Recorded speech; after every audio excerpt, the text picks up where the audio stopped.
Okay. It is 6:03 p.m. Good evening to everyone, and thank you for joining us for our board professional development. Just a reminder, this is one of many professional development opportunities that we've been engaged in since really last semester as a way of strengthening our governance team. And so we will go ahead and call this meeting to order at 6:03. Dr. Thomas, if you would conduct roll call for us. Yes, ma'am. Mr. Davis, Here. Miss Gallagher, Here. Mrs. Davis, Here. Dr. Yeager, Here. Dr. Dykeman, Here. Dr. Anderson, Dr. Gant, Here. Attorney Hull, Here. and Dr. Maddox. Okay. Thank you. So we do have a quorum. We'll move forward with item number 2 on our agenda, which is to amend or adopt the agenda. The floor is open. I so move. Okay, so we have a motion by Ms. Davis and a second by Dr. Yeager. Are there any questions or further discussion? Okay, Dr. Thomas, if you would take roll for all in favor of adopting the agenda before us. Yes, ma'am. Mr. Davis, Yes. Miss Gallagher, I'm sorry. Yes. Mrs. Davis, Yes. Dr. Yeager, Yes. Dr. Dykeman, Yes. Anderson, Dr. Gant, Yes. Attorney Hull, Yes. and Dr. Maddox. Okay, thank you. So that motion passes. Our agenda is printed before us. Just to give some context, we, as I mentioned earlier, over this past school year, so for the fall and the spring, the board has prioritized professional development as a way to strengthen our governance. And so last semester, we got feedback from the board regarding what areas were there areas of interest as far as topics that we could discuss, but we also considered our Cognia report and our self-assessment as we move forward. We will have some additional professional developments, but for tonight, we have Dr. Watley with us, and Dr. Thomas, I will put you on the spot a little bit more since you know Dr. Watley a bit more, but she offered a while back, and I think I shared this with the board, to speak with us about just like moving forward in organizational trauma. And I thought it definitely fit under really a lot of the areas of governance. It sort of threads throughout, in my opinion, because it sort of helps us strengthen our relationships, learn more about ourselves, as well as how different events, significant events, impact not just us, but us as a governance team, and then how we move forward from that. So I do want to thank her for volunteering last semester and then agreeing to provide some professional development and facilitate conversation tonight. Dr. Thomas, I'll allow you to, if you will, give a brief introduction of Dr. Watley, and then we'll turn the floor over to Dr. Watley. Yes. So Dr. Watley has been with us for a few months now, and she came to us from GNETS, having worked as a school psychologist with students served in the psychoeducational center facility arena. Has extensive experience as a school psychologist. She's also an adjunct faculty member at Georgia State University and has done extensive research, presentations, consultations in the areas of implicit bias and also trauma and examining the impact of trauma.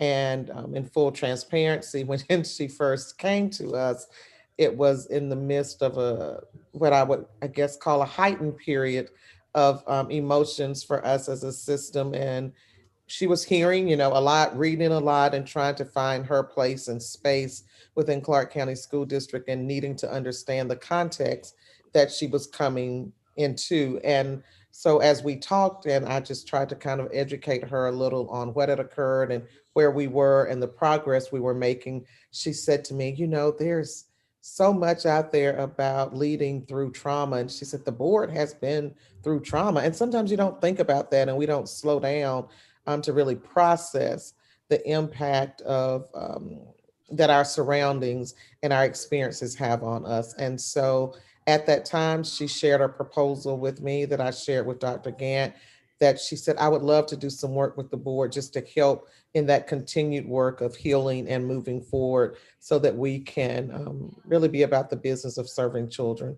And so I shared that with Dr. Gant, and here we are today. And Dr. Watley is very energetic and excited about this work. She's kind of gotten to know all of you through her work with policy and also just being in our board meetings. So I look forward to this. And, honestly, I've had to stop at some point and acknowledge for myself the trauma and the impact and the personal impact. And we've all talked, about the trust and openness and sharing with each other and being comfortable being open about how we feel and challenges we might face. And so I think all of us have been impacted at some level, and just look forward to her helping us to get in touch with that so that we can move on. What is it they say? The first step to recovery is to admit you have a problem. So I've kind of gotten to that point. So I think having her to guide us through this work will be productive.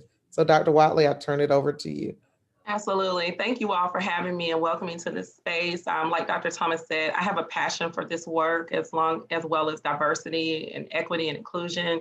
I don't think it started right now. My passion for this work really started as a child of parents who are educators, more specifically school counselors and a social worker. And so I've witnessed like the effects that they've had to deal with in their schools and their communities from a child's lens. And as I grew up, I am now in the role where I supervise the work that my parents did as a child. So it's kind of really interesting to be coming full circle. As Dr. Thomas has said, I think for the last year, many of us have endured a lot of just changes, right? A lot of things that have affected us, whether it be personal, but then we bring some of those personal things into an organization, and then the organization itself goes through trauma. And so we'll talk through that. So I'm going to go ahead and share my slides and let me know if you can see them. Dr. Gant, I can see your face, so okay, thumbs up. Okay, perfect. And so I've divided this into two modules. Tonight, we will talk about a series of things that I think kind of provide the backdrop to the work. And I'll go through those in a second. And the second module will be more around post-traumatic growth.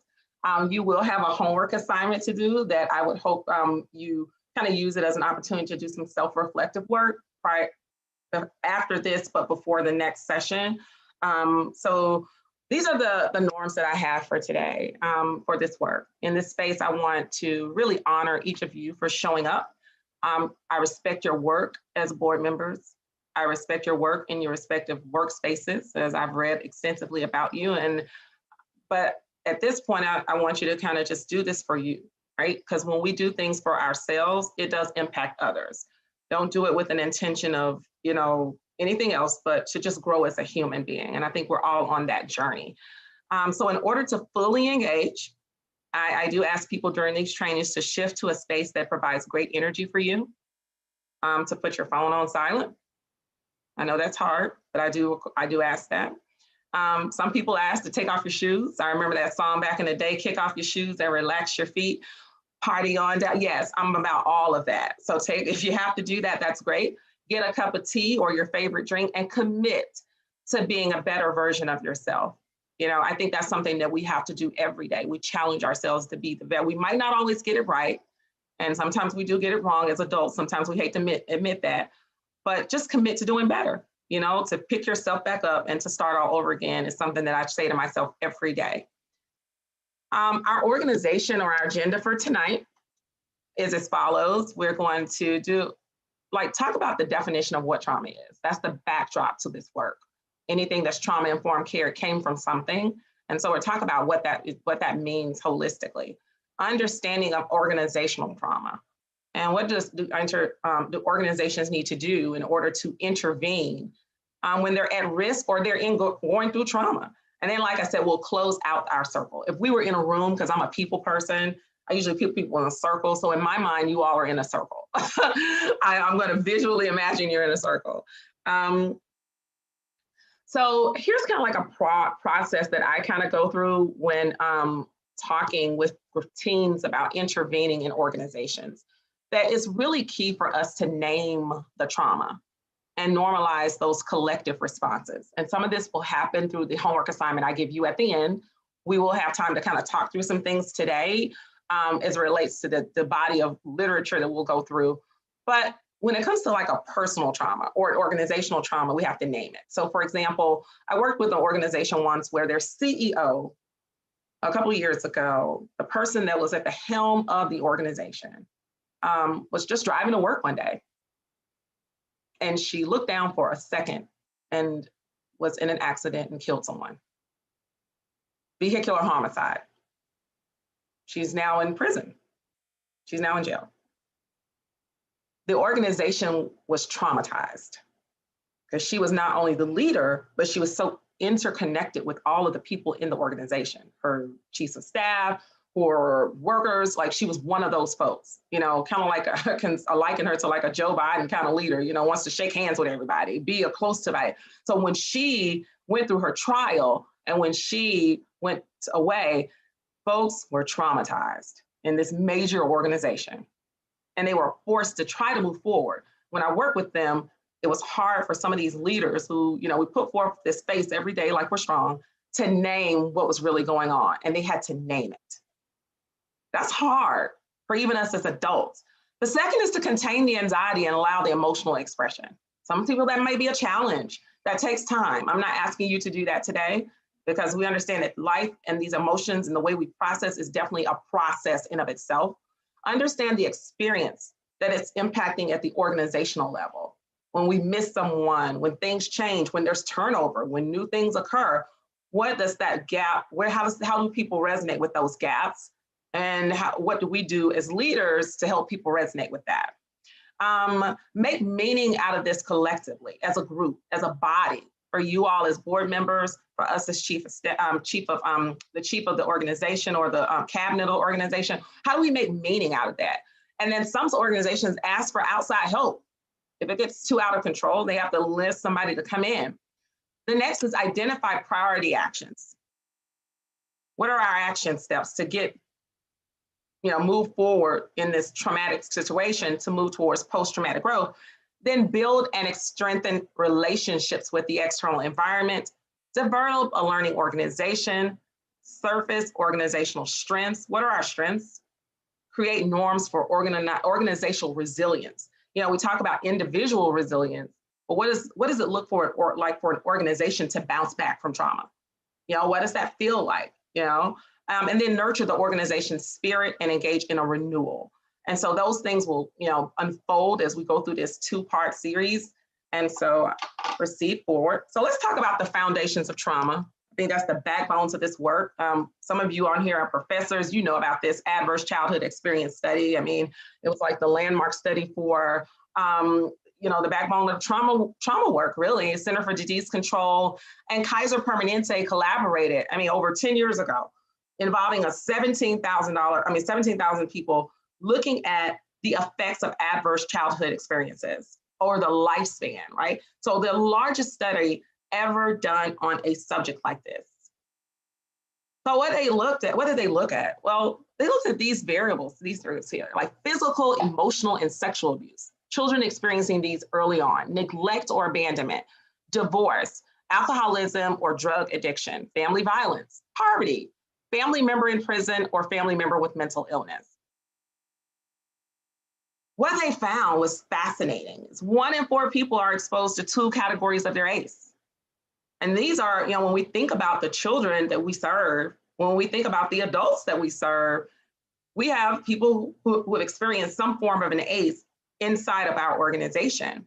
22% were sexually abused as children. 66% of the women experienced abuse, violence, or family strife. And women were 50% more likely than men to have experienced 5 or more ACEs. So what does this study mean? All that they found, because we got to make meaning out of research, right?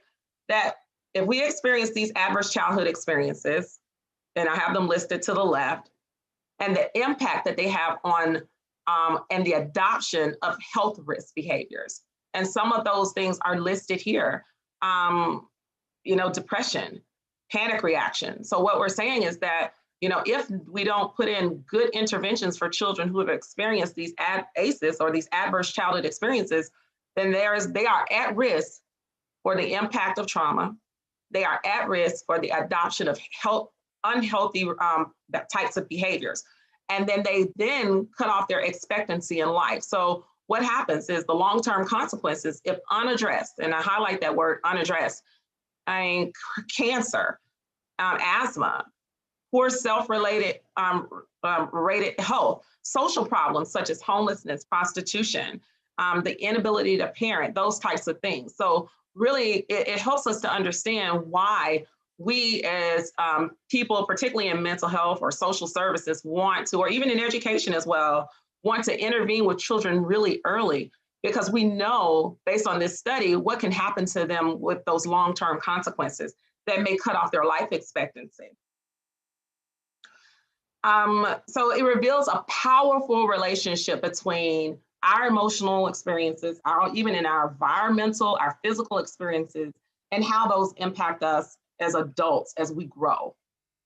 Also, it also provides like a foundation for us understanding how diseases can become a part of our very nature. Because I always explain this to my students: if you're always stressed, right, and your heart rate is always up for years, your heart rate is just going fast, then that is doing something to you physically.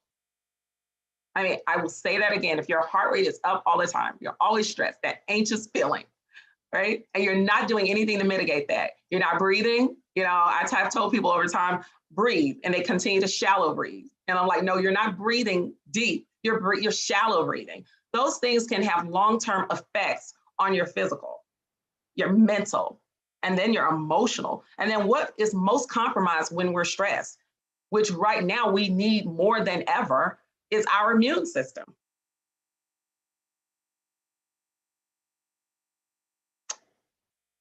So for triggers for children, let's say, and some people who are listening to this may be able to relate. Because I always say that there's one difference between children and adults.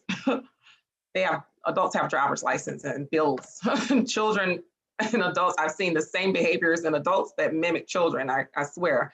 The perception of lack of power and control. It may not be real, but it's the perception. A person's perception is their reality. Unexpected change. These are things for children, but don't they seem similar to what adults like? Adults like to be forewarned about change, right? Feeling threatened or attacked, whether that's verbally, whether that's physically, whether it's emotionally, feeling vulnerable or even frightened, feeling shame. I listened to Brene Brown. I don't know how many people on here are Brene Brown fans, but I am, and she talks about that shame and guilt. Lisa, I see you, Lisa. Yeah, I love it. Feelings of deprivation or need, and intimacy and positive attention. Which one of these resonates with you as triggers for children that you can kind of see even in adults? Even in the adults that you work with? Anybody want to come off camera or say? So I'll say, because as you started talking, I was trying to think of like what the reasons were for some of the feelings over the last few years in terms of the board. And so I had actually written down 3 things that I felt like were happening, and they were uncertainty, which is the sort of like unexpected change, lack of control, which is the first one you had, and then the third one was constantly feeling judged or evaluated, and not sort of measuring up. So those were, and basically all 3 of those things are in this list in some form or fashion. Absolutely. One thing that I was talking a couple of weeks ago to some people about is like the overwhelming pressure to perform, and how over time that pressure to perform, how does that settle within your heart, your your mind, that pressure to rise to some moving bar of expectation that you really never know when is it going to stop. It's like, okay, this was the expectation last week, but now it's up. Okay, now it's down. And then we have to constantly modulate that for that pressure. And those things can cause, these things right here, it resonates with me as well. And then on top of being a leader, on top of being a decision maker, then you throw in COVID and civil unrest and all the other day-to-day traumas that we endure. It's like, okay, how much can the body take? Not really that much. I have this quote. It says, while there are an infinite number of stressors that can cause a subjective sense of overwhelming stress and distress in a child, there are finite ways that the brain and the body can respond to these stressors. So, Dr. Thomas, let's talk about the brain. Dr. Thomas is always laughing at me in cabinet because I'm like, woo, looks like you all's frontal lobes are getting a little out there. So I want to give a little bit, I'm going to do just a little bit about the brain because I'm a respecter of the brain. I believe it is super, it really is the undergirth to why we see the behaviors we see. So, optimal development, when we see a child develop, right, is that their full potential. They are, my goodness, they are responding to consistent, predictable, enriched, and stimulating interactions. Many of us have children, so we want to provide those things. They have relationships that are quality. But then on the other side, we expect some of these brains to function in an inappropriate or abusive caregiving, a lack of nurturing, chaotic, cognitively or relationally impoverished environments. Guess what? Sometimes we expect adults to function within these too.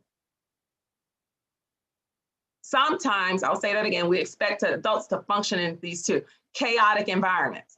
We know based on the literature that children have challenges functioning in them, but we expect adults to be able to acquiesce and function in them.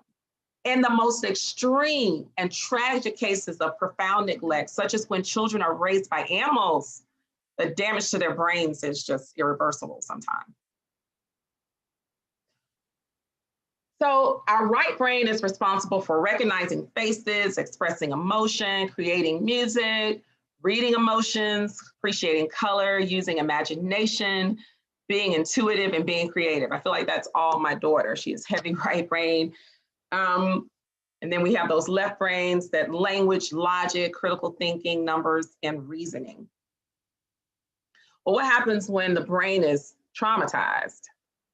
So let's look at these impacts. Now, the left brain, trauma has no language, no words to describe if it's in the left brain. So sometimes when folks say, well, when you're asking someone a question and they're kind of in that freeze moment, or if you're a child or an adult, they kind of don't have their brain is not accessing the language, right? It's just not, unable to reason.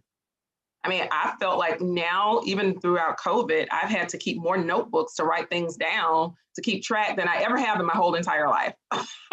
I literally, since I've been in CCSD, Dr. Thomas and team, I've gone through like 6 big notebooks. And I'm like, okay, something's changing, but it's because we're having to remember more, right? We're having to think differently. We're having to stretch differently. Read this list. Can't make sense of what happened. Learning, processing, and focus is impaired. During this pandemic, some organizations outside of education have become more trauma informed because they know that attention is compromised. So what they've done is intentionally had meetings at different times of the day instead of earlier in the day, or have had changed meetings from being so long to short because they've recognized that some people's attentions have been compromised because of all that we're doing. We got parents who are virtual, their kids are virtual. The multitasking is like on steroids right now, right? Now let's look at the right side of the brain. Affect is impacted, emotional dysregulation. No words to describe, only sensory memories, sight, sound, and touch. I'm just gonna high level talk about these. The amygdala is really important for designed to react to people, places, and things that may be danger for and putting us in danger. And so what happens is when folks have experienced some trauma, it's been found that, hey, that amygdala can actually change the structure of the amygdala. And then if it changes the structure of a part of the brain, then it also impacts the function of it. Prefrontal cortex. This is my favorite one, Dr. Thomas. You got to get me a shirt that says, watch your frontal lobe, because Dr. Watley said so. Controls the center of the brain. And it's involved in learning that previously threatened people are now safe, and can lead to persistent elevations in fear and anxiety. And then the hippocampus, learning and memory. You know, I was talking to my students the other night at Georgia State, and I said, wow, we know that folks have endured trauma. So now how is that going to change or inform your work as a school psychologist? Or how is that going to inform your work as a school counselor now that we know what we know about trauma and how it impacts brain development? Here's some other things about brainstem: controls heart rate, body temperature, and other survival related functioning. And so if those things, again, are the structures have changed, then it impacts the way in which your heart rate is controlled, your body temperature, your survival related things, functions are changing. And the limbic system stores emotional information, which is so important. I mean, these are things that we rely on, guys, every day to do the jobs that we do every day. Cerebral cortex is the largest site, and it plays a key role in attention, perception awareness, thought, memory, language, and consciousness. These are things that our children at this point are still developing, even in their bodies, our young children. But then also, we know that some of our children and some adults have endured some trauma that may compromise these things. The cerebellum is to coordinate the timing and focus of these muscles. And so that may be a piece that may also be affected. One thing that I want to highlight is this piece about the immune system. And the reason I am is because we're in the middle of what we call a pandemic. And we have so many stressors coming at us from multiple spaces that we are at risk for being prone to sickness because our immune systems are, compromised. With some of us, and you can just use your emojis. What I've heard from people is they're not getting a lot of sleep. Sleep is compromised. Attention is compromised. Memory is compromised. They're not remembering like they should. Some people, and we know that those may have ultimate effects. If you're not getting a lot of sleep, your temperament may be affected and those type of things. So it all spirals into a circle of what I call that we are not really enlisting good wellness interventions for ourselves, which super concerns me. So while we're concerned about, good hand washing, which is great, we want to cover our mouths and, we want to do all those other mitigating things.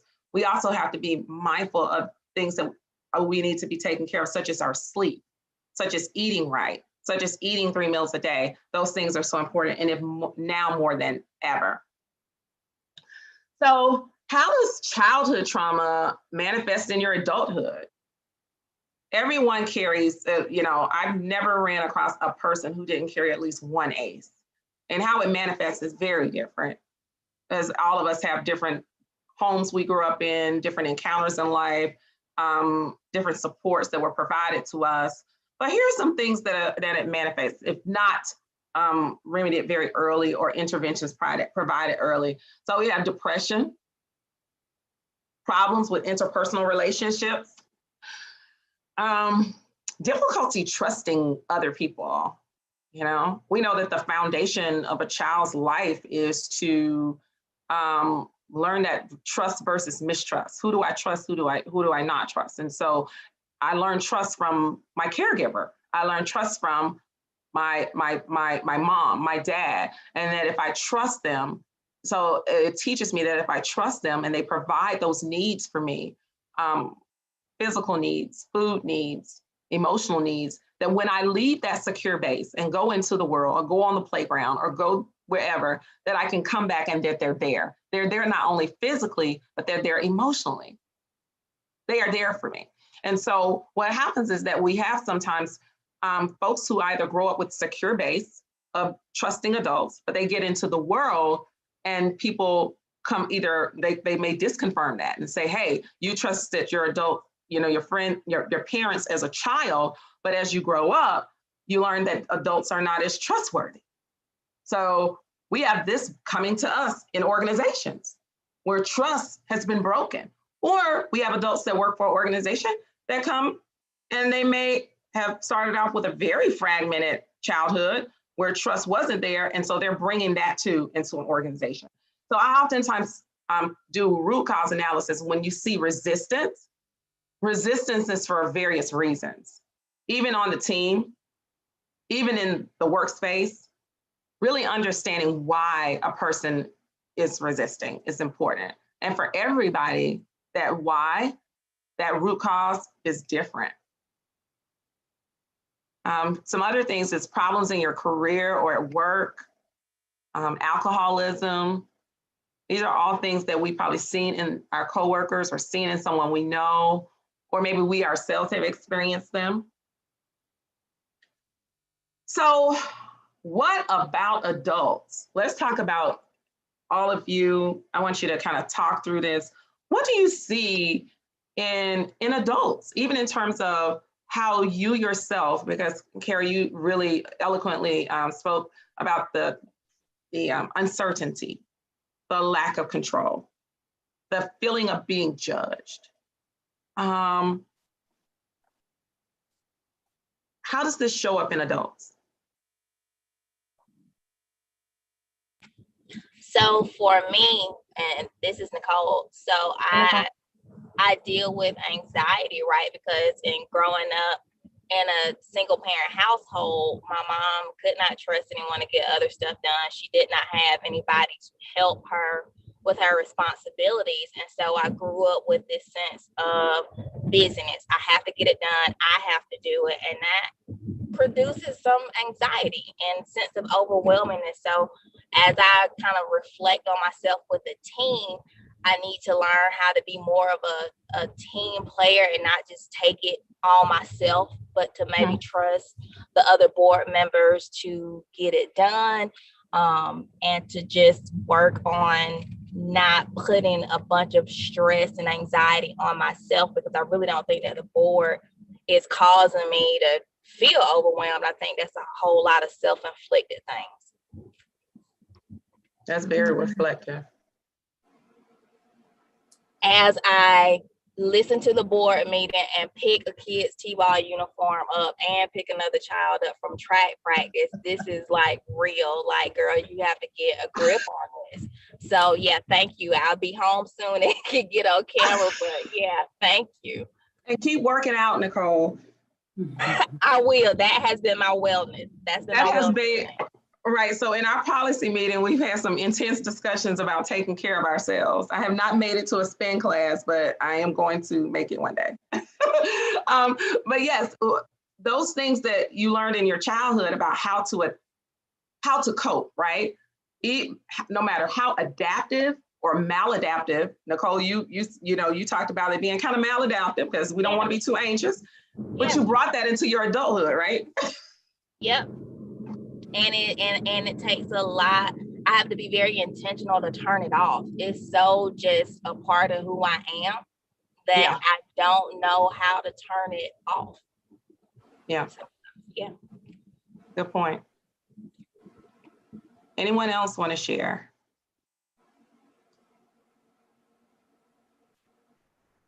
I think that my issue, well, I probably have a lot of them, but I work really hard to ensure that everyone else is okay.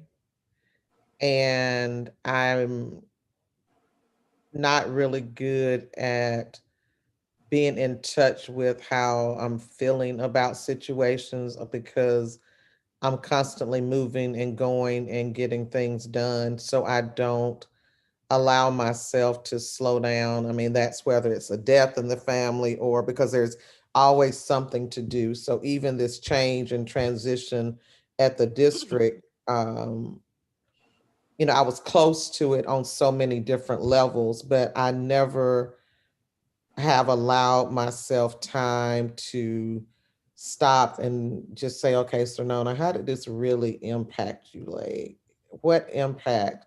How has this affected you? And so, kind of like Nicole, too, I go and I go and I go and I go. And I'm not good at saying I need help. And I don't know if that's because I see that as a weakness or I don't know why. Maybe I need therapy for that. But I'm not good at just saying I need help. So even the board, has pushed me a lot to say, okay, but what do you need from us? Or, what do you need in terms of staffing? Or what do you need in terms of this? And it's the same way for me at home. I'll see 15 things that need to be done and I might get irritated that no one's doing them, but I'll never say, can you please fold the clothes? Can you please? I'll just push myself and push myself. And then it manifests itself in other ways. And so, fortunately, I've had the same hairstylist for 25 years. So that's how I find out I'm stressed usually. When we first went through this change here, she said to me, I remember it's been 3 times when I was getting my doctorate, and she said, your hair is coming out. And I wouldn't have known. When all of this happened, she said, what is going on? You can't let this job do this to you.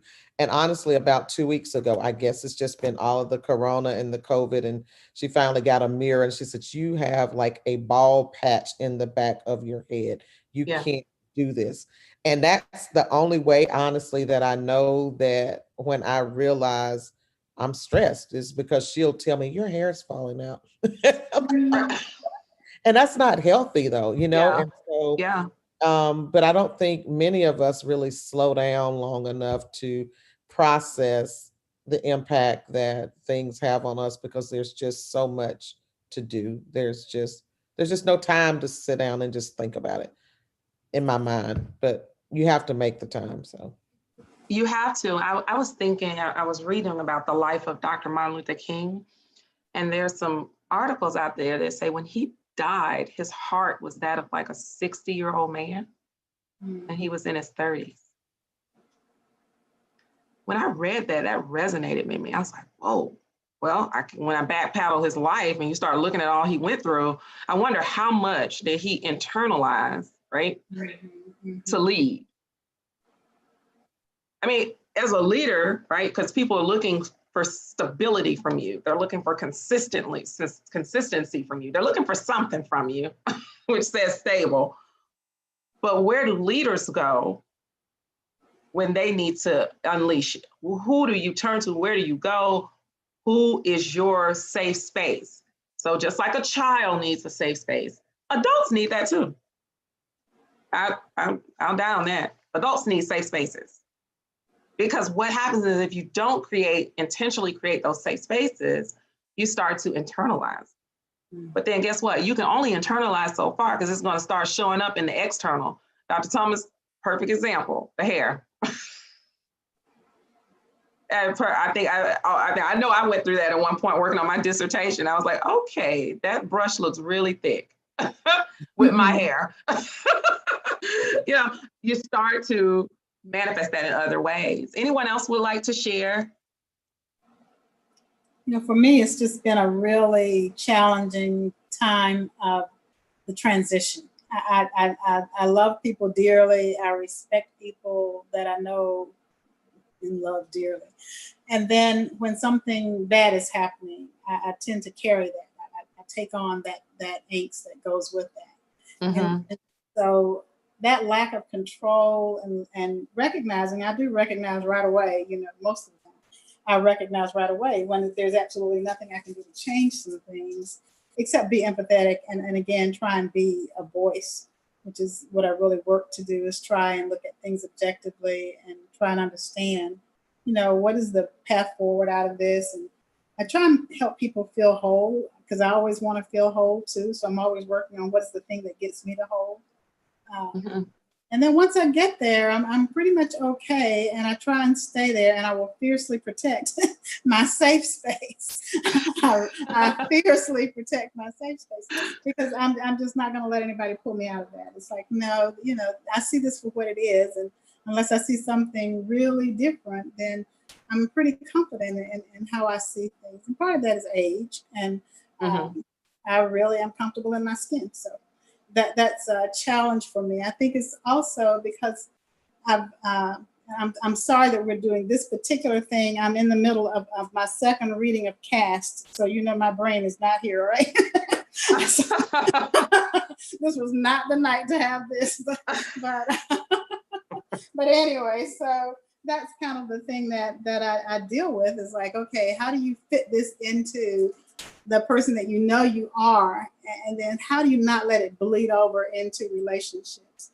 Because I heard Kara make a statement about being judged or something like that, and so I'm guilty of quickly assessing a room and making sure that I understand who's in the room. I do that because of fear, and I grew up in a place of fear. I grew up in a place where as a part of the kids desegregating the schools, I mean, my whole 9th, 10th, 11th grade was going into an environment where it was extremely hostile, and I knew I was hated. I knew that they didn't want me there, and people were kind enough to share that with me. And so I still carry scars from some of that. Now, obviously, I've grown most of it because I've been working in diverse environments all my life. But at the same time, there are triggers, and so those triggers are always there. And so I'm always looking for that genuine smile. I'm looking for that genuine caring. I'm looking for that genuine concern. And if I don't get it, I just keep moving because I can operate without it. I just like to know it when I see it. And so that's kind of where I am. And with the board, especially, this is a different place. It's a difficult place because I'm not accustomed to working with people that I don't even know. That just has never happened to me. I've always been able to meet the people that I'm going to spend this much time with and know something about them. They know something about me, and we find our common ground. And so that is not the environment. So it feels not hostile necessarily, but it's certainly not a welcoming place all the time. And so I just try and build my wall and stay behind the wall to protect myself. And that's what I do. And you brought up an interesting fact. The time period in which you grew up, you develop a coping skill to get through that, to manage whatever, and, Yeah. you have to. You have to. You got to go every day. You got to go every day. Yeah. But I tell you what helped me too, and what's helping me now, and I'm going through, you never stop going through it, but I was talking to, actually I had a phone call this week with one of the high school classes talking about their mural they want to build over at Clark Central. And they wanted to know what it was like for me going to school there. And I said, I was afraid every single day because I thought, my life was worth nothing to these people. And so I came to school afraid, not knowing what was going to happen to me. And I was only afraid of certain scenarios and certain situations. And then I shared with them, I said, I thought all these years that was unique for me. And literally, I spoke to a group at Clark Middle, and 2 of the kids came up to me afterwards and said, I feel that way now. And I'm like, how can you still be feeling that? That was what we went through so that you wouldn't have to, right? Right. And so, and it's like the isolation that you feel when you know that you're different somehow or you're being treated differently and you perceive that. And so you internalize that. Whenever I'm treated differently, it definitely becomes something that I internalize. And so the challenge there is being able to trust someone in that environment. And so I have to work hard to get to that level of trust. I do. And I'm grateful that I've been able to do that in a lot of cases, even with our board. I have grown tremendously. You may not see that, but I know I have. So my anxiety is better. Right. And it's those triggers. Sometimes people will, and for everyone, the trigger is different because we've all had different experiences that were really good. And we have good triggers. And then there's some triggers that were not so good. And when somebody does something to trigger you, that kind of puts you back in a place. And then you're going to do that fight, flight, or freeze. And we're about to talk about how people as adults, they fight and flight all the time. They freeze.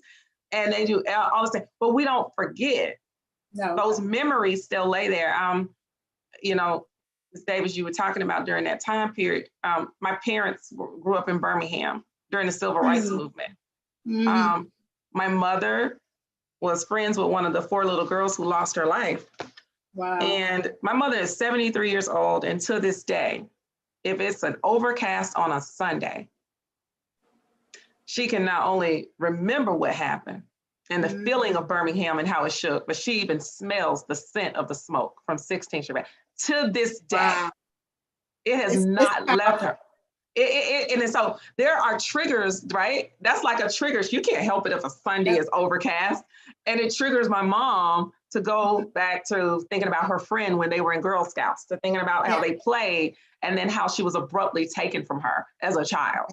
And so she grew up, right, with that trauma and is expected to thrive in a world where she felt like she's getting triggered all the time. So it's very interesting. We have to, one thing that I think is really valuable in understanding and so powerful when we do work like this is understanding listening to people's story, right? Because sometimes when we come together for the work, we see the people, we see the shell, we see the representative a lot of times.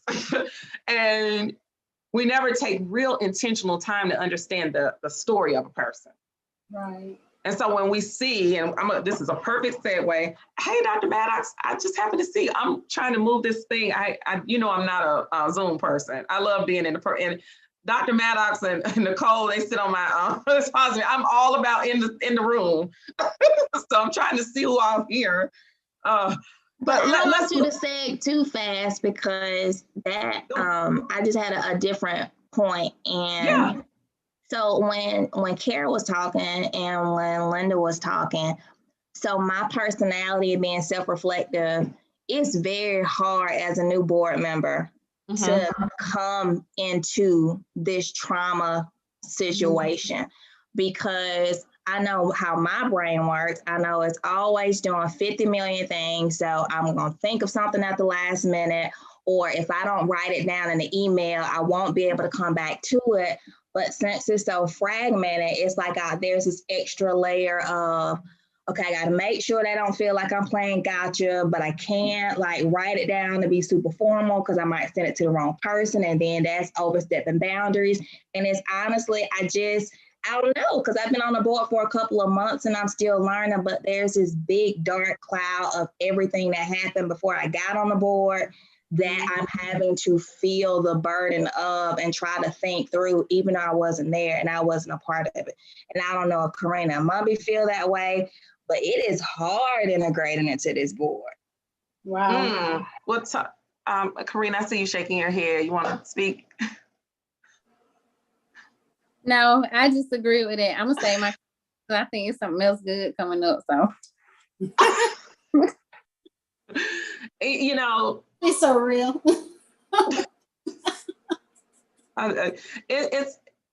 It's a challenge because you're trying to figure out, Nicole, and tell me if I'm going down the right path, and you can correct me if I'm not. Like you're trying to figure out the dance, and sometimes you feel like you're wearing 2 left shoes. And then when you put your shoes on the right foot, you still feel like they're on the wrong foot. You're like, okay, what are my rules of engagement here, right? And so for folks who are been on the board and enduring some levels of trauma, then we got new people here and they're trying to figure out the rules of engagement while you all are the old board members are still trying to clear up some of the old stuff. What does that look like when you come together? You got it. You got it. And will I get grace for just being Nicole? Will I get the grace for them saying that is how her brain works and that's how she communicates, and we are going to believe that her intentions are the best and not she's trying to do something with malintent or something that's harmful to the board. So yeah, you got it. Any thoughts around that? I think that, I feel really bad because I do know that it has got to be a horrible experience to have to try and dance through that dance. And you shouldn't. I think you come on the board and be who you are, your authentic self. And you're very well respected for that, especially, all of us are actually. But even our new board members, more than anything, I'm excited that you're bringing new life into the board. And so you give me hope. You absolutely give me hope. And so I'm grateful for that too. And so again, trying to move beyond what was and trying to stay focused on the work at hand and the job that we have to do. I think that, I grew up in a corporate world where you you might have these issues, but you check them at the door because they're profit driven and they don't really, they're not going to put up with that. It's like, no, this is the work to be done. And I've actually worked in companies where we had people that had some personality issues, and the president of the company came down and said, everybody here is smart. So, you don't have an advantage here. And so the goal here is to work together. And if somebody's sitting beside you and you're not getting everything that you can from them and they're not getting everything that they can from you, you're in the wrong place, because we're in a competitive environment here and I need this team to work together. And so, I do know how to put those things aside and try and push forward. And I'll do that to the point that I don't feel compromised. And once I'm compromised, then yeah, I'm done. Yeah. Absolutely. Yeah. I have a question. I just thought about this while you were talking, Ms. Davis, and this is something that just came to my mind. When we talk about, and this is just, I'm posing this to the team because I'm hearing words, and as you all are talking, I'm just writing down things. The working really hard, the challenge, the anxiety, the mistrust, the trying to trust. And I'm just connecting some dots here, if you don't mind. But then I think about, we hear this term that goes around about the seat at the table, right? Yeah. And so you all are very, I would say, blessed. I mean, y'all have a seat at a very important table, right? What does that seat at the table mean to you? How hard, and you all had some conversations about how hard it was for some of you, and maybe for all, to get this seat at the table. But then going beyond that, when you get a seat at the table, what do you do? And how do others welcome you and lift your voice at the seat at the table? Because for years, I mean, some of us, whether you're African-American, a person of color, whether you're a woman, whether you're a man, some of us have never been invited to the table. And I dare even say some people didn't even know a table exists. I mean, I'm just being honest. Yeah, that's true. Some people made the table and then had to step away and watch other people sit at it. Okay. So now here we are, because I got to say this, I don't even want to say we're post-COVID, because I don't even know where we are in COVID. So I don't even know if we're in or out of it. Some days I feel like we're out and I take my mask off and run around my office. And then some days I'm like, what did you just do, Jill? That was crazy. But we have endured so much in the last year that I wonder if some of this is the pressures that we feel is exacerbated even more so because of the effects of last year, the COVID, the civil unrest. And it's like, I have a right to be, I'm here at this table, right? I've been charged to do this task, but gosh, has anybody they're going to help me voice my opinions at the table, or give me the rules of engagement, or now I've been at this table for a long time, but am I letting go of some baggage that I may be bringing to the table? Because what's on the table, that's just in my spirit, in my thoughts, in my mind. You all have a very important task to do. You're at the table. You're at the table. I don't know if I don't feel comfortable being at the table. I'm not sure I should be at the table. I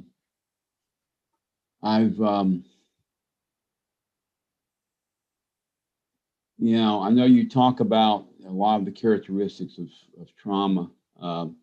I just have a profound sadness, which is not one of the things that you necessarily listed. And I'm not necessarily replacing, substituting it for trauma. But my experience on the board has, to me, there's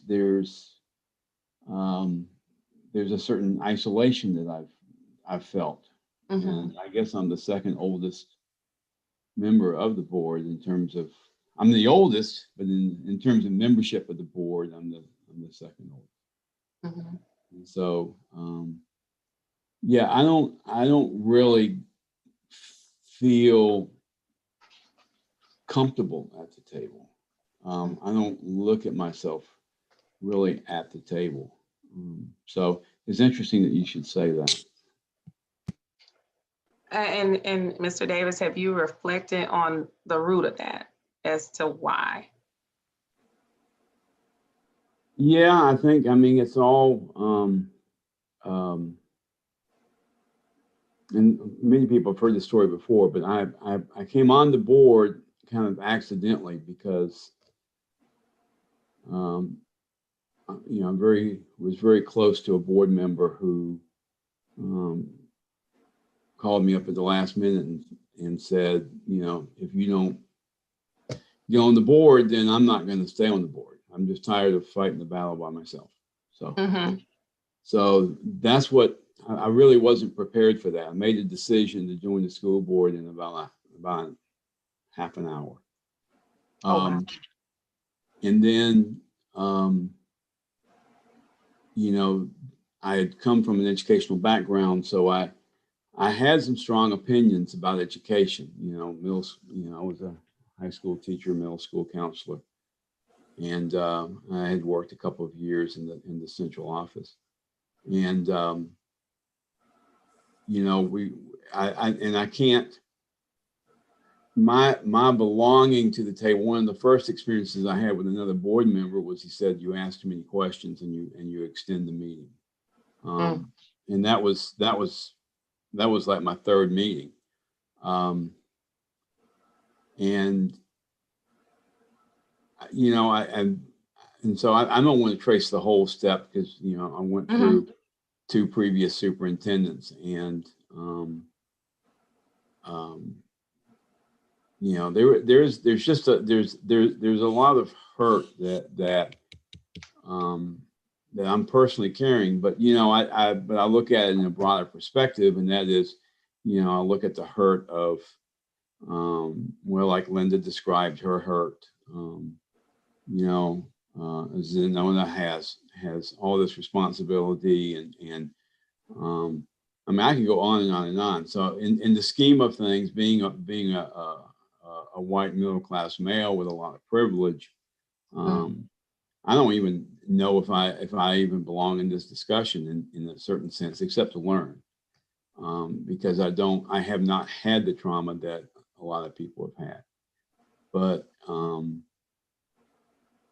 I've certainly been impacted by my kind of lack of comfortableness as being a school board member. Okay. Well, what I want to say is that, you know, there's really no hierarchy to trauma. You know, a trauma to you may be a trauma, not a trauma to somebody else. And so we want to value anybody's feeling of sadness, like that. We don't want people to feel sad, right? So there's been some insult to the psyche, some insult to the emotion to bring on the sadness, right? But when we bring on like feelings of sadness, well, how does the community, how's the board handle when things are sad? How does the board handle when things feel anxious, or when there's unrest in how you guys function as a really like a community? I mean, it almost has a culture of its own to be the board.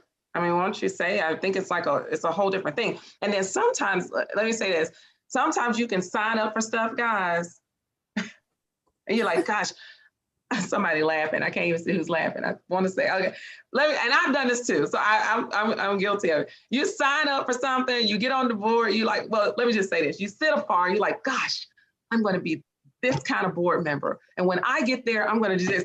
And then when you get on it, because I remember my first year on a board that I serve on, and I'm like, okay, this is nothing like, wait a minute now. And you have to learn the rules. You have to learn how to engage. You have to learn what it truly is. And that learning curve can be traumatizing in and of itself. Ding, ding, ding, ding, ding. She gets the prize, yes. I get the prize. I mean, it is. It's like a new thing. And then you go through, I mean, let me get to my next slide, because this is gonna make so much sense to y'all. Karina, I'm going. Because I know you said the next part is gonna be good. I hope so. But look, your body gonna fight. It's gonna fight. It's gonna freeze. It's gonna do something. And I know Dr. Gantz is on here like, she's a psychologist. You know, this is what we do. And when I say children do it, adults do it, let me say this. I have seen children have temper tantrums that look very well like this 35-year-old man in a suit that just stood on this table and got upset because somebody didn't do what they wanted to do. So only difference is adults have bills and a license. That's all I say. So let's look at what we might see. Some behaviors. Fight behaviors. Aggression. Irritability and anger. Trouble concentrating. Some people can become real hyperactive, even adults, or kind of silly. There's some other fight behaviors, and this is not it. Some people do a lot of different things when they fight. Passive aggressiveness can be a fight. Aggressiveness can be a fight. Being passive can be a fight. You know, let me show you this. Watch this. Let's look at the flight behaviors in adults. Social isolation. I'm with the team, but I'm gonna sit, you know, I'm gonna just kind of do my own thing. Avoidance of other people or sitting alone in meetings. Avoiding the work. How many times you've seen the work and you're like, oh, I gotta tackle that again. Oh, here comes that policy meeting. Oh boy. I mean, let's be real, y'all. Come on, it's not like you on the inside like, oh God, Dr. Yeager never says that. She does not. Dr. Yeager never says that. She gets so excited on policy meetings. Yeah, and she's like, you know, you do the work, right? You do the work and you enjoy some parts of it, but then sometimes you're like, woo, yeah, you know, I got to go at it again. These are real feelings. Avoiding the work. Hey, avoiding emails. Some people do that very well. And then for those of us who check our emails all the time, we're like, whoo, when are they gonna respond? Because you're on the other side, you wanna get it done, you wanna get it done. They're over there like, if I answer it, or if I even open it, and she got a read receipt attached to it, then that means I gotta do it. Correct. Correct? Let's be real, adults. This is what adults do. Come on. We do these things. And then procrastination. You know you gotta get to it. Oh, you know it's there, you need to do it, but you procrastinate for whatever reason. I mean, these behaviors, now let's go to the next one. I gotta get to this freezing. Constricted emotional expression. Stealing of behavior, over compliance, not just compliance, and denial of your own personal needs, or even the needs that something that you need. I had someone tell me in leadership once, he said, and it was so profound. And I was like, oh my goodness, I think I had to like sit and look at him for a while because I didn't know he could speak so eloquently. But he said, Jillian, what happens to the person that gives their last? What does that say about you? What does that say about the person that gives their last, that denies themselves, right? And we got a lot of denial going on because as leaders, I mean, most of us are servant leaders. You want to give people, you want to help people, you want to make life better for them, but you got to first put your mask on. And what does that look for? And we say that all the time, right? We say it sounds really good. I mean, it really does. But the action of it is something we have to hold each other accountable to. How do we put the mask on in a daily life? You know, Nicole, you go and spin. I think that's you putting your mask on. One day I'm gonna come with you and we're gonna spin and then I'm just gonna never come back. But we're gonna do that. I know you are. I already know. I'm scared. But you know, you gotta put your mask on. You gotta take care of yourself. And that denial of need is pervasive amongst, you know, I think everyone who's in a leadership role. I really do. I think to be in leadership, and I think this all the time because I read up on leaders and I study their life, it can be kind of lonely. It really can. And I've heard someone say this before, but I'm like, it's not somewhere where you can tell everybody what's going on, right? You can't talk to everybody. Because it's some sensitive information is shared between the group of you, right? So you can't call up your best friend and say, girl, please don't say, who are you talking to? Look at Dr. Thomas, she said nobody. Like, you know, talking about it's gonna be a lonely place. And you don't think about it, but like for me, not, we all like to make our situations worse than everybody else's, but it has really, to the point even this past week where I was like, it's gonna either be my job or my marriage. Which one is it? Because you never think about, like, now I am the district. Yeah. So for 25 years, we've been able to come home, vent to each other, talk about the district. You know what I mean? Like the district. Can you believe they asked us to do that? Can you believe they asked us to do that? And now Right. I'm the they. Uh-huh. And so he can't talk to me about me. And then last night.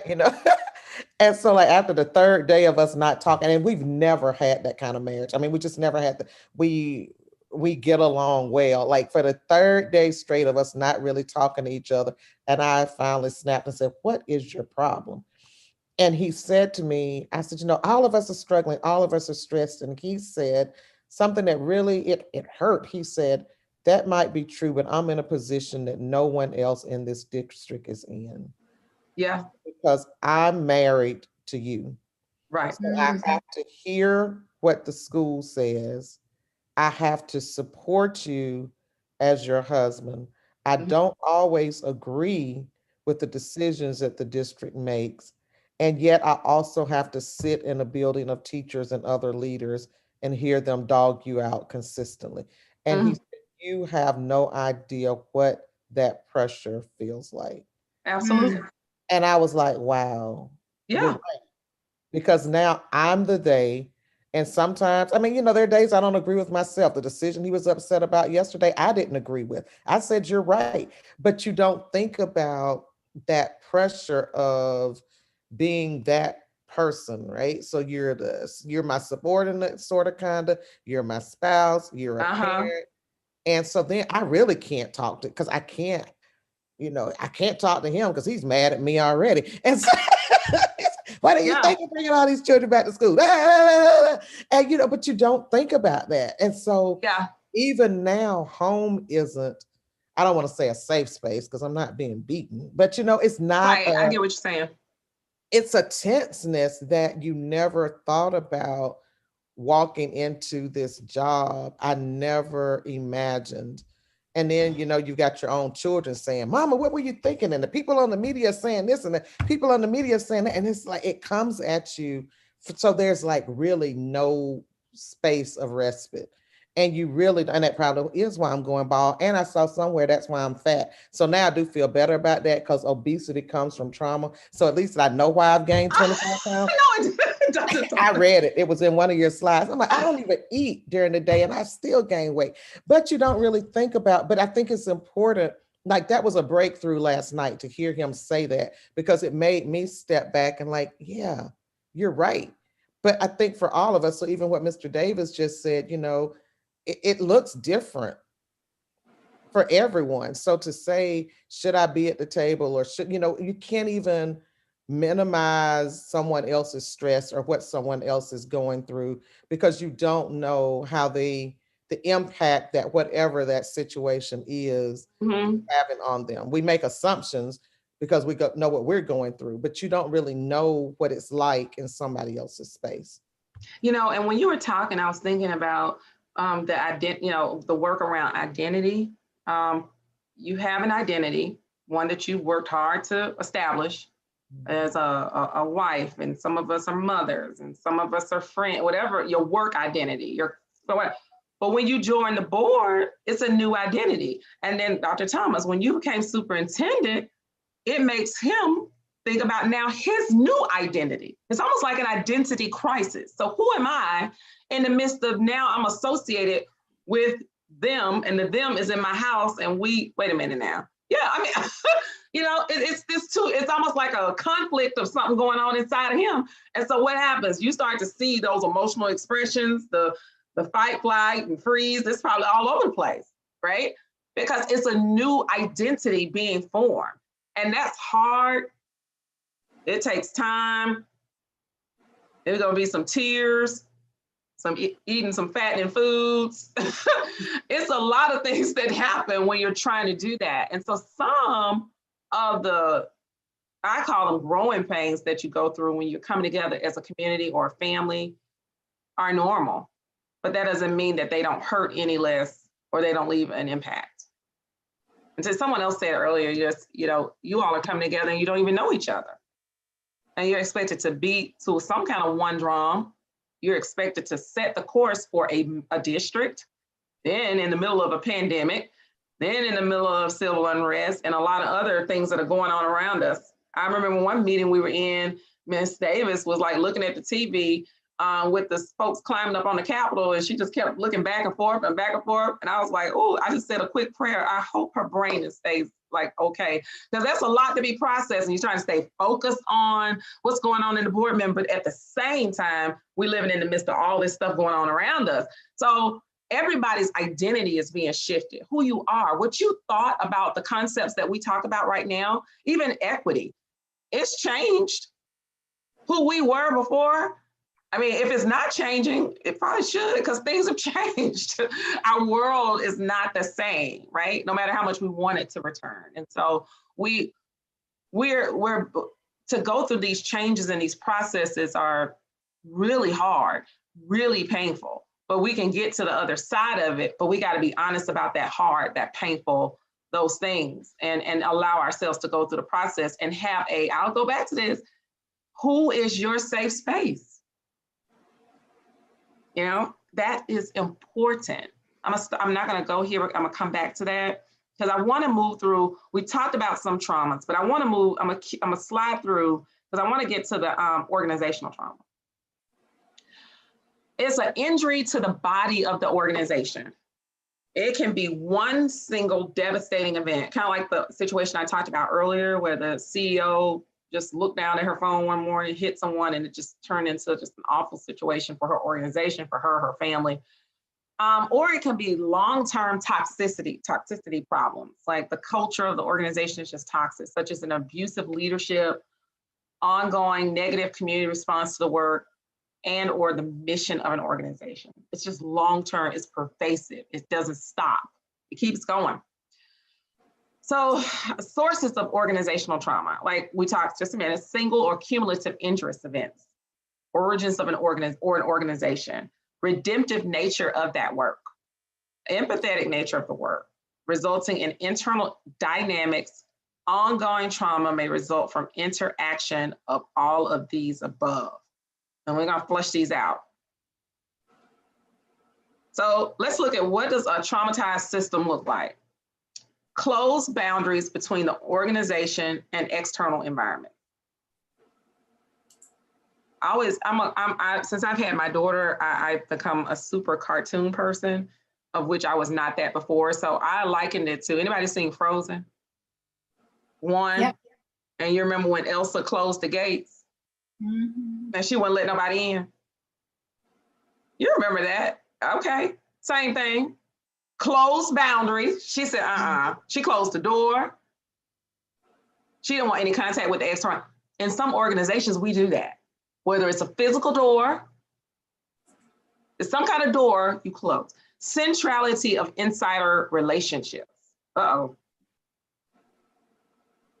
Mm-hmm. But stress and anxiety contagion. And oh my goodness, loss of hope. So you see how what we do in our personal life, what we do individually, then we bring those things to the organization. And we operate and we function in that fight, flight, or freeze. So let's pause for a moment. Let's think and process and just think back over the last year and days and, oh my goodness, hour of working. What do you see?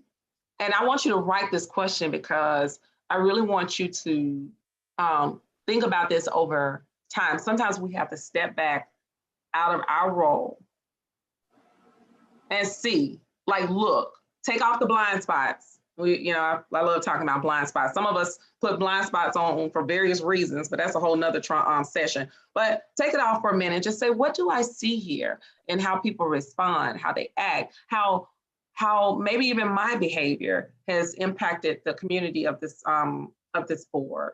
What have you seen? And it's important to also acknowledge, the reasons for why. There are reasons why we're in this space right now, good, bad, or indifferent, but that's where we are. But how do you grow, right? Unless you acknowledge okay, this is the path. And then if you don't acknowledge the path that got you here, you're gonna repeat it. We know that, we've heard that. I've heard that saying since I was a kid. If you don't know your history, you'll repeat it. And the same thing is true to how we work in organizations too. So extended exposure to trauma increases the risk of maladaptive responses. But how does that show up in the work that we do? How we communicate with each other, how we show compassion to each other, how we celebrate each other. We've heard words, I'm writing down words of fear, uncertainty, guys. I gotta keep saying this, challenging times, the way in which someone is brought into a situation can be traumatic, right? Like Greg, said that, he had 30 minutes to make a decision whether or not to join a board.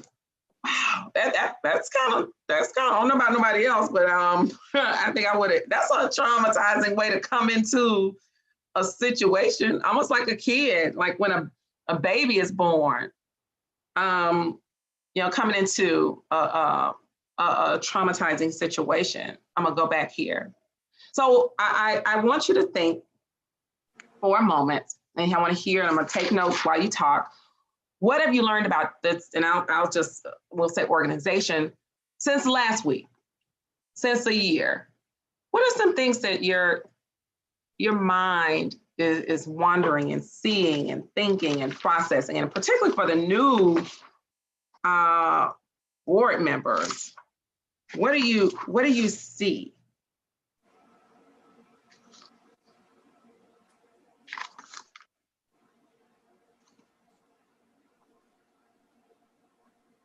I just wrote down less trauma, more hope, and more fresh personalities. Okay. That's been in the past 3 months-ish. Okay. Fresh personalities.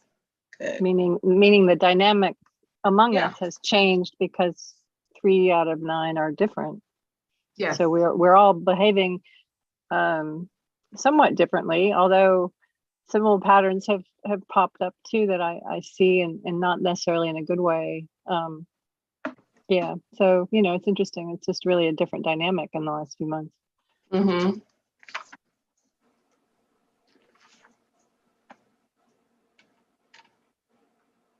Anyone else?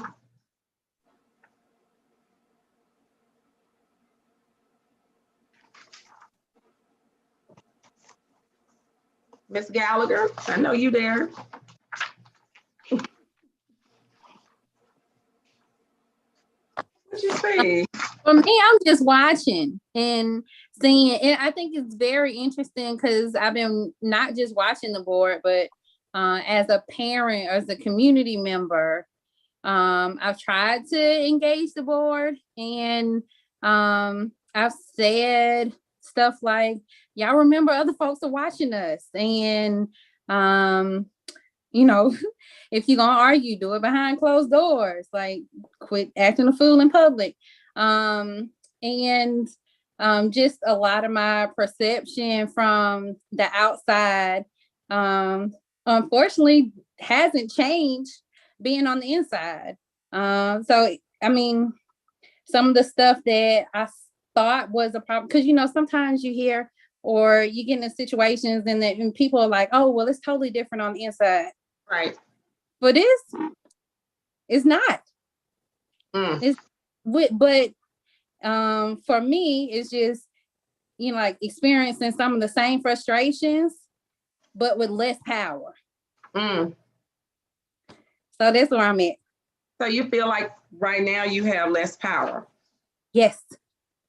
Can I push Because you? I think there's this expectation for you to always be like this unspoken expectation for you to, or for me, so I just talk about myself, to one, be super professional, like hyper professional, which has never been a strong suit of mine. It probably won't ever be.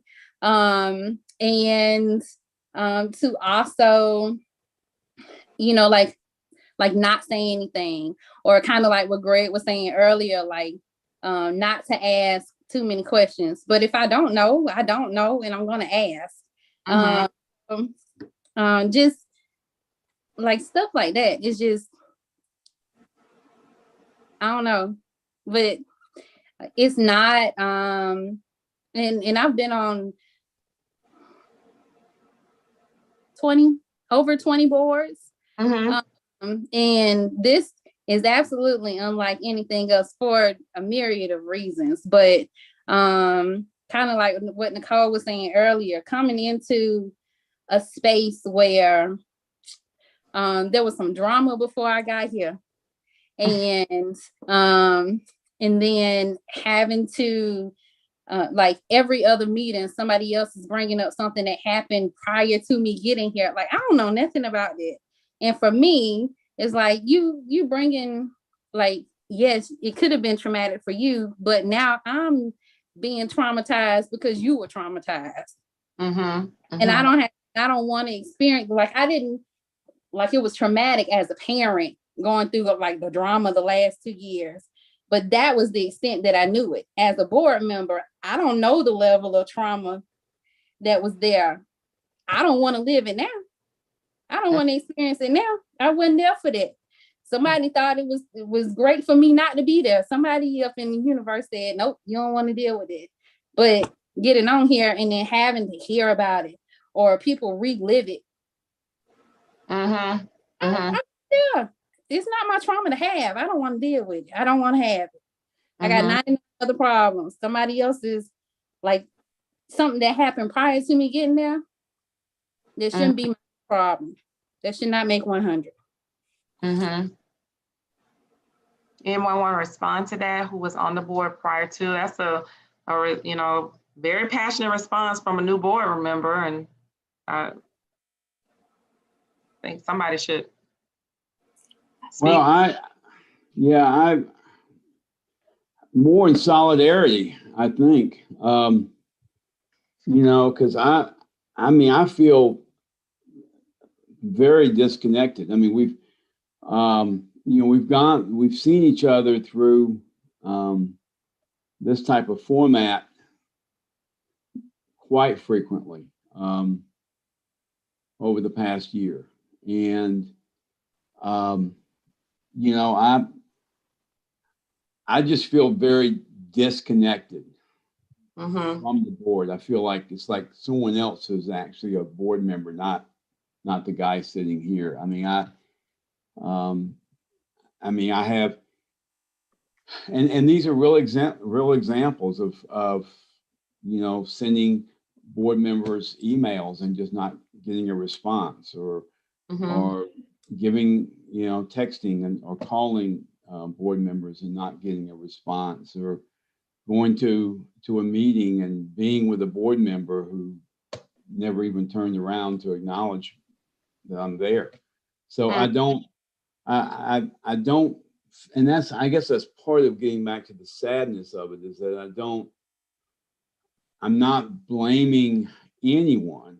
I'm not blaming the organization.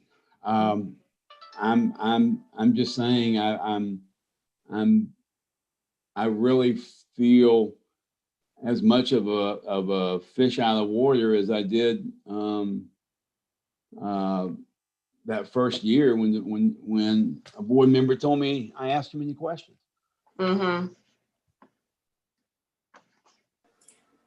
I feel sad that we are doing a couple of things as a board. And I think that our leadership has made it very clear that We are trying our best not to lose our accreditation. And we definitely don't want to continue doing the behaviors that got us to this place.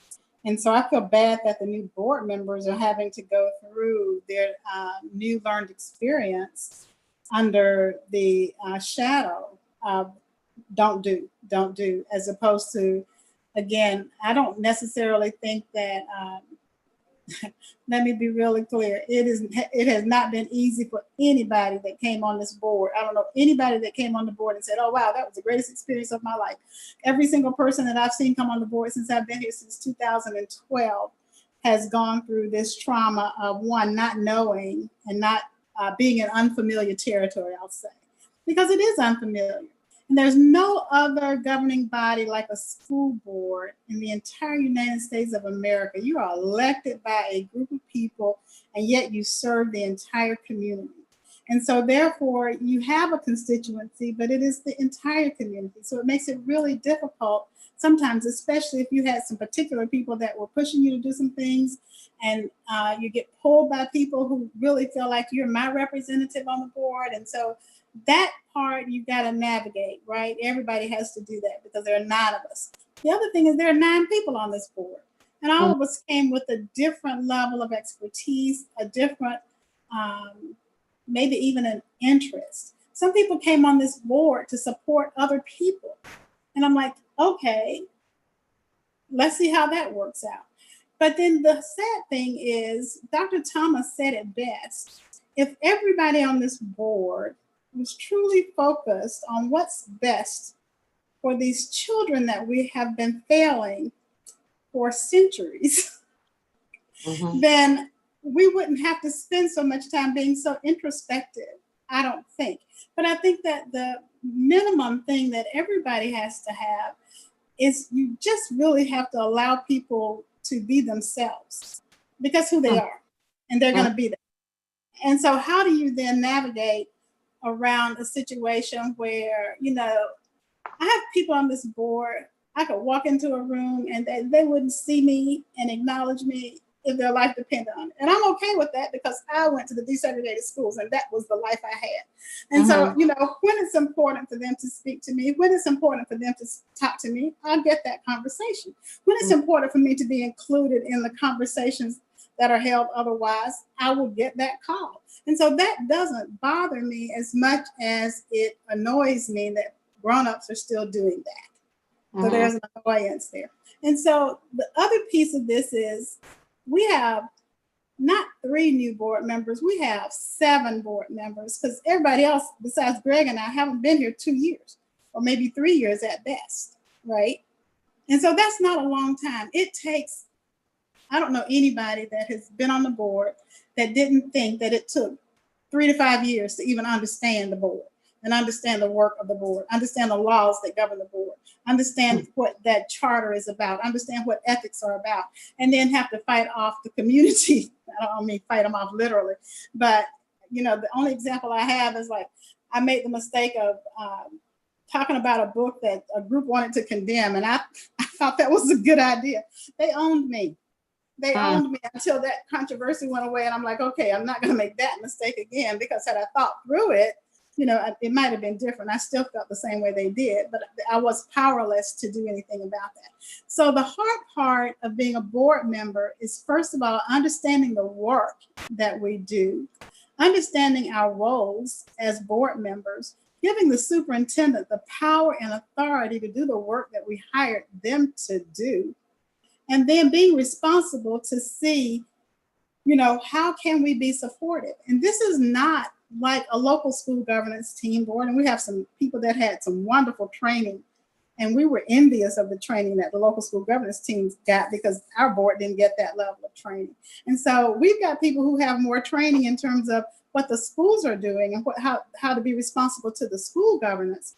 But we don't necessarily have anything other than the training that we get at GSBA, and all of us go at different times and stuff like that, to understand what our governance role is in oversight for the district. And so we're in different places, and we're going to always have a rub there, because some people are going to think I need to be more hands-on with this. And then there are other people and that absolutely understand that we can't be hands-on with things, because then we're really interfering with the superintendent's work.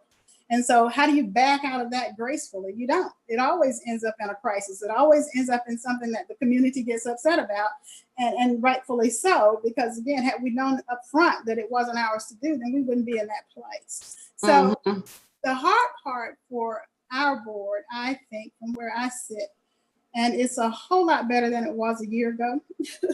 It's better than it was last week. So the reality is, as we grow together, we will begin to understand what our work is. And when we concentrate on doing that work, and when we actually step away from trying to heal something that we can't heal, and go right ahead and just be ourselves and be our authentic selves, we might be able to rally behind the work that has to be done to get our children to a place that we don't have this equity issue.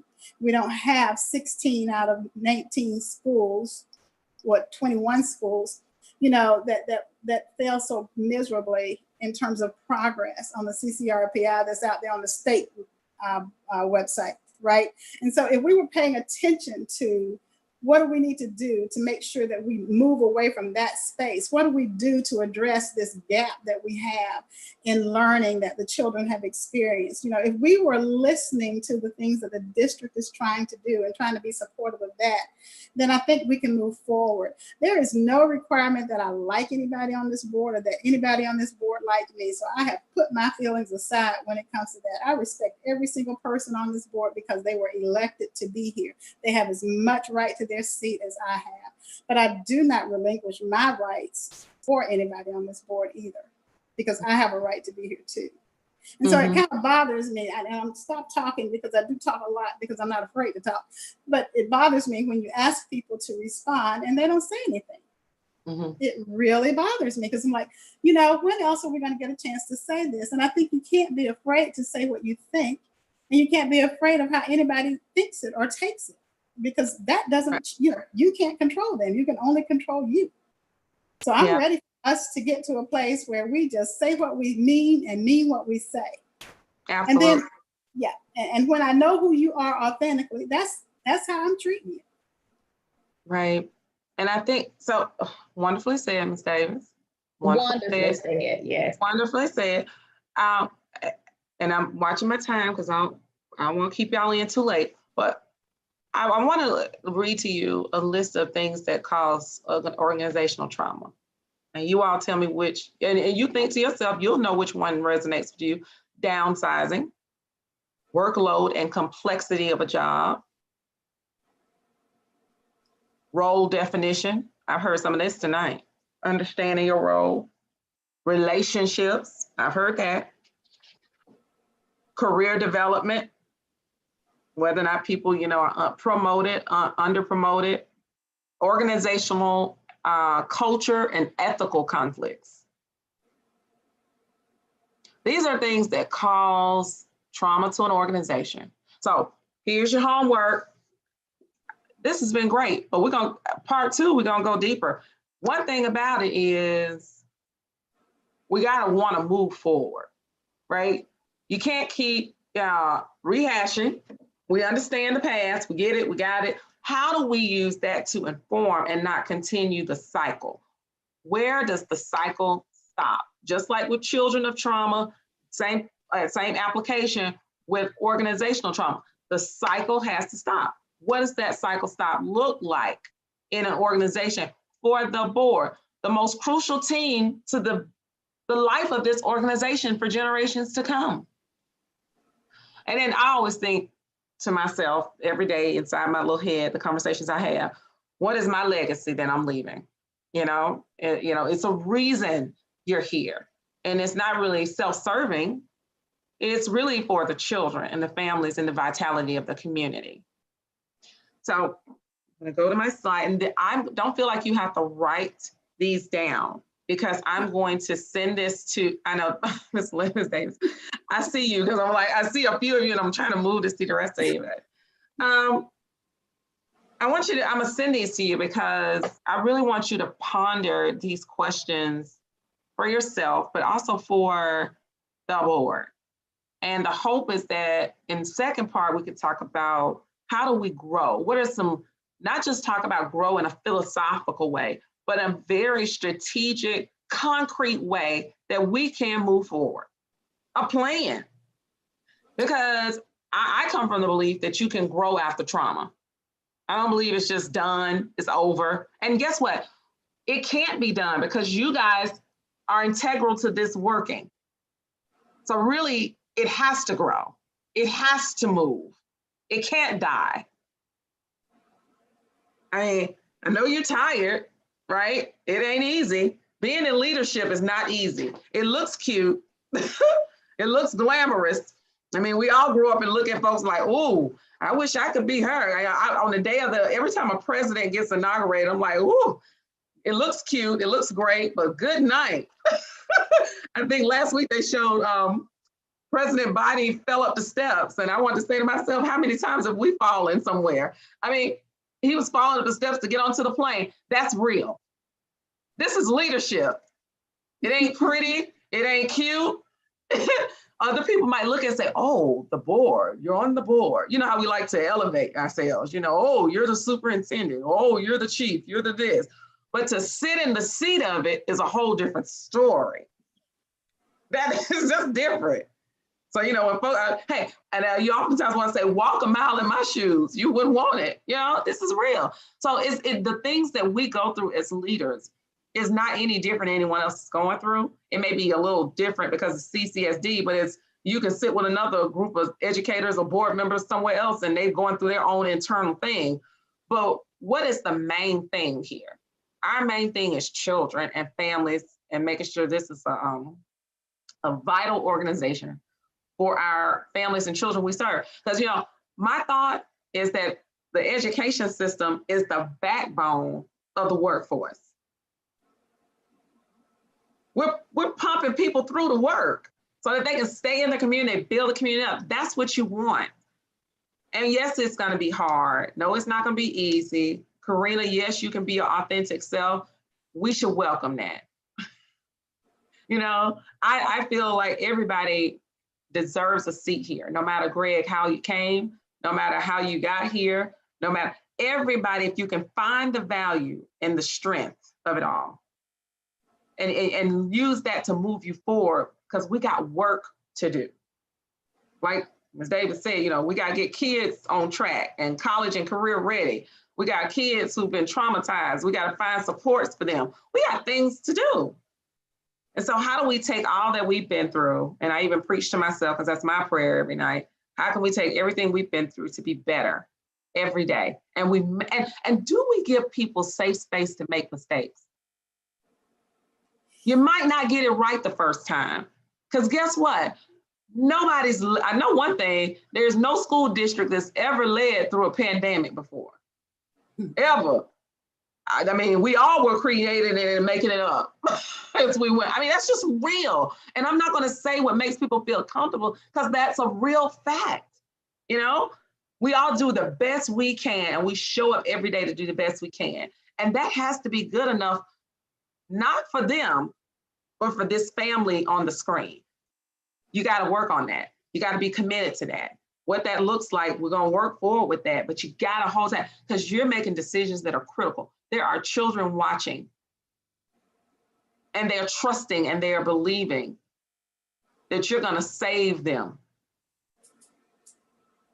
I mean, that's the reality. I listened to some children talk on a panel the other day at a conference, and Lord, they emailed me the other day. They were amazing. But with the things they said, I was like, whoa, they made me on fire. I was like, oh my goodness, if we listen to the children, you know what, I have to go back to the civil rights movement, because guess what? It was the children who led that movement. It wasn't the grown people, because they were at work. Okay, they had to put food on the table, right? It wasn't them. It was the children. They did most of the marching. Let's be clear. And some of them are older now. So my thing is that we have to be mindful of what we do, because they're impressionable children who are watching our every move right now. Some child somewhere right now is watching this right now if it's on the record. That's just who they are. Their information, they want to know. And they look up to each one of you, because for a lot of you, you're role models to them in the community. I mean, I'm just being honest. they're watching it. So I want to close this out and say, I think Mr. Davis had something. oh, he did? I'm sorry. Thank you, Dr. Yeager. Mr. Davis? Yeah, I do think, and I'm kind of picking up on what Karina said and what I've heard Tawana say many times, is that, I mean, this spot of, and this gets into the bigger picture of in terms of role of the board is, in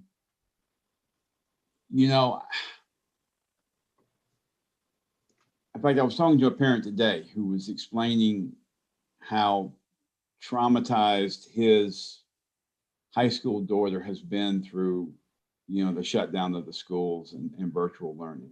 And I mean, he talked to me for about 40 minutes and yeah, I really felt his pain, and he's a very strong supporter of the public school system.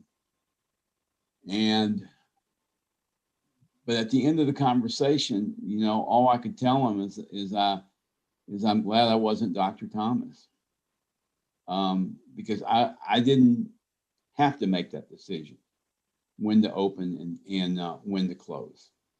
And so, I understand that that we are members of the board and we have a role to play, but certainly within the last year, everything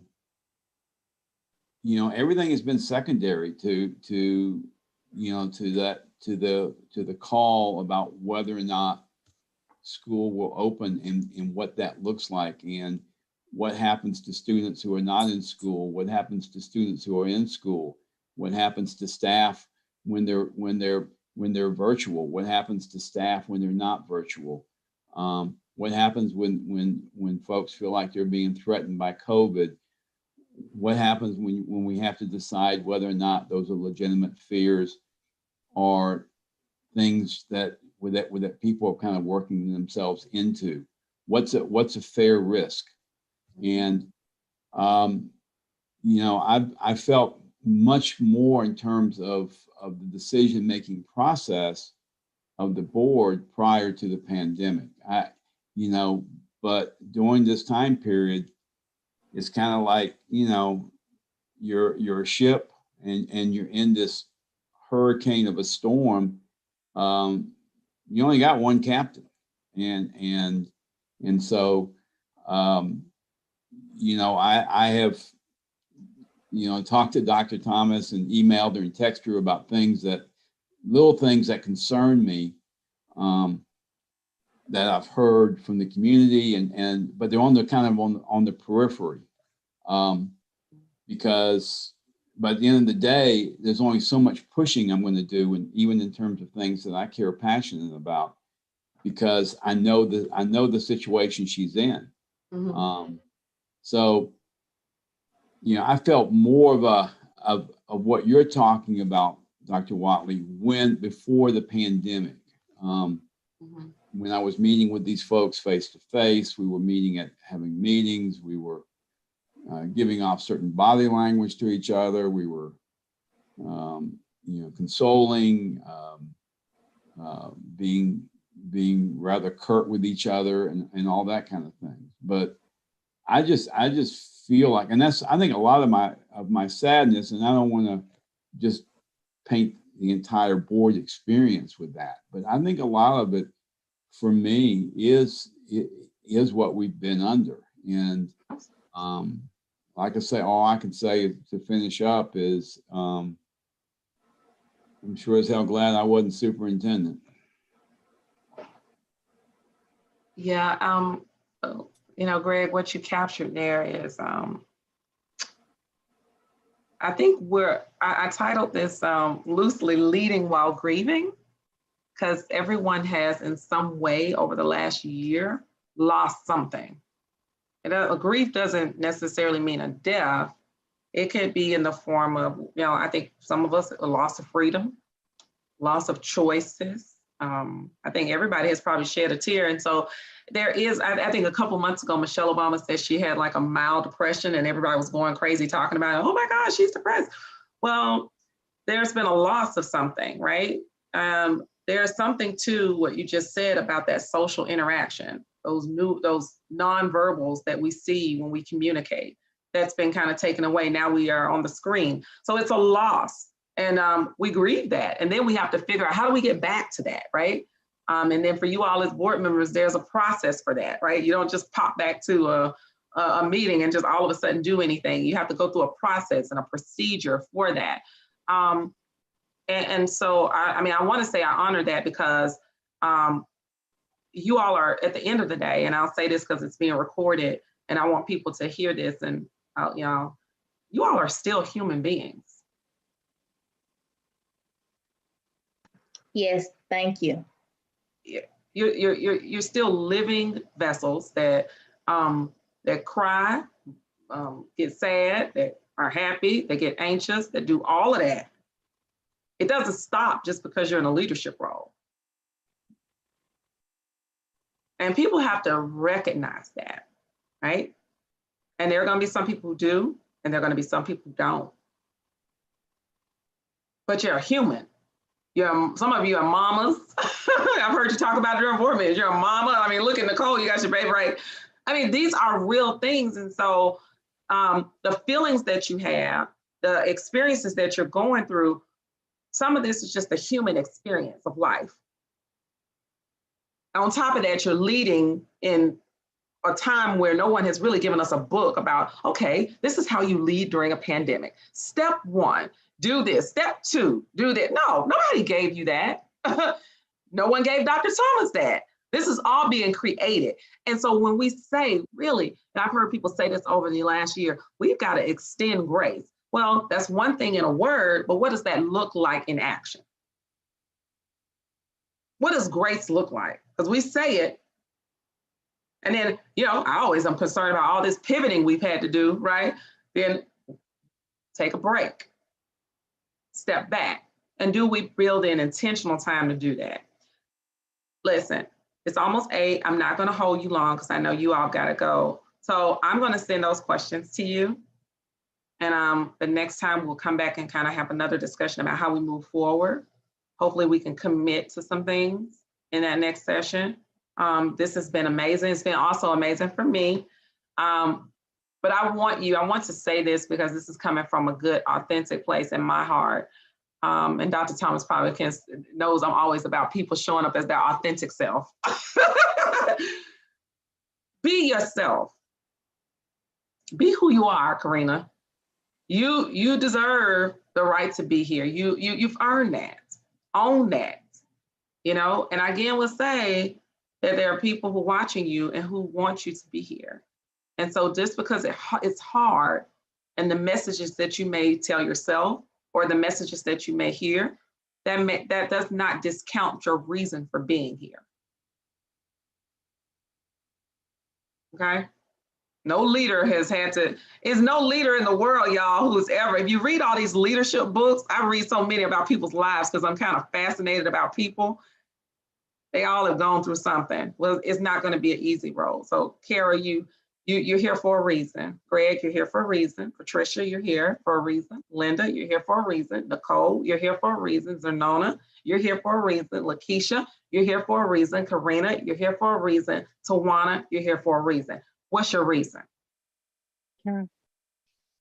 I'm going to send those questions to Lisa so I can send them to you. And I'd like for you to think about them, and then we'll figure out our next day. Lisa, I guess or Dr. Thomas, y'all will let me know when that is. I don't know when. But So do we have to write the answers down? You don't have to write them down, Ms. Nayes. I know. And if you're gonna be your authentic self, right? Do them the way you want. Somebody might want to draw. No, I'm gonna write them down, right? Oh, okay. But I'll write them down. Write them down. But have fun with it. Don't think of it as like a homework assignment like that. Just, you know. Oh, you waiting on my book, Nicole? You gonna do a parent version? Huh?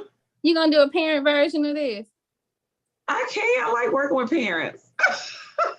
I want to help out with it. We need to do a parent version. like they do parent university. Like Yes. we need, like parent therapy university. Yes, ma'am. Yes, ma'am. Well, Lawrence Harris and I are talking about some parent university initiatives right now. So That's great. Yes, we are. So I guess I'll go ahead and say it. Yes, Lawrence Harris and I are working on some parent university initiatives right now. So it's going to be there. Yes. Okay, so to your budget line on the presentation that you do next week, to go ahead and add it in there. I'll move it. Where's Byron? Y'all are funny. Well, and it's like Mr. Davis said, I mean, parents, you can't go anywhere right now without hearing the stories of what parents are dealing with and with their children. And these are parents who have social capital and economic capital. And if you're hearing it from them, I can only imagine what it's like for so many of our other children. And absolutely, the psychological, emotional effects that this last year has had on children it's unreal. Yeah. It's unreal. And I think, Mr. Davis, I'm going to be quiet because it's time for all of us to, my children are waiting on me to cook dinner still. But I I'm gonna have to give you my daughter's number. She would have had that food sitting at your door by now.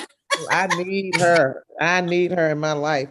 But I think that's why I've been so passionate about wanting our kids back. But people don't see that tension and that struggle because even, being transparent, there were board members that didn't want us back. And so trying to navigate that, there are board members that didn't want us back. There are board members that wanted us back. There are teachers that didn't want us back. There were teachers who wanted us back. Yeah. There were parents that didn't. And so it was always a pool, and there was never a decision you could make that would please everyone. But yet it just breaks my heart hear when parents talk to me about their children not coming out of their bedrooms, about how withdrawn they've become, and it's heartbreaking. And so. But the one thing that we have to have in the midst of all of this is hope.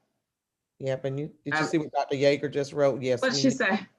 It's about the hurt and the how do we move forward? Yeah. Absolutely, Dr. Yeager. Yeah, we got to move forward, and it can be done. It can be done. You have to have hope, though. You can't lose hope. So it's been a pleasure being with you guys tonight, and I look forward to part 2. Thank you, Nicole. You're speaking it into the universe. Okay. Thank you, Dr. Watley. Thank you. That was excellent. We appreciate Thank you, Dr. Mata. That was really good and really important. So yeah, thank you. Ann, do you have any closing comments? I don't. I do want to say thank you to Dr. Watley for facilitating this conversation, and hopefully if we can get a handle on our professional development. We've had some weird stuff happening this semester with trying to confirm our facilitators and be sure they're on the dates that we've set aside. So, but hopefully you'll be back soon so that we can continue talking through how to move forward as a governance team. I do want to reiterate, we've done a significant amount of work, and that work, as we've heard tonight, it comes at a cost. And so thank you so much for your willingness to be with us. Thank you for your boldness in reaching out to Dr. Thomas and saying, hey, this is what I'm observing. How can I help? How can I use my expertise? How can I help move us forward? And I think that is really, what we all want and need, wanting to help each other and ourselves move forward. So very appreciative of your time and expertise. Thank you, Dr. Gann. And thank you. I appreciate you for giving me the space. Sure. We're looking forward to more. Absolutely. And thank you to board members. I know it's not easy discussing trauma, and it's hard to be in these spaces. And so it takes emotional energy and a level of vulnerability. And I know even now we didn't get to unpack everything, but I do thank you for your willingness to be open and vulnerable and honest. And I think that is critical in how we all move forward. At this time, that is it. If no one else has any closing comments or thoughts, I can see everybody on my screen for once. It seems like okay. Well, if there is nothing else, we will move forward. I think that is item 4.1. That's to adjournment. So we'll open the floor to adjourn. I move that we adjourn. Thank you, Ms. Davis and Ms. Hall. Seeing that there are no objections, we are adjourned at 7:58. Thank you. It was great. Bye, guys. Good night, everybody. Good night.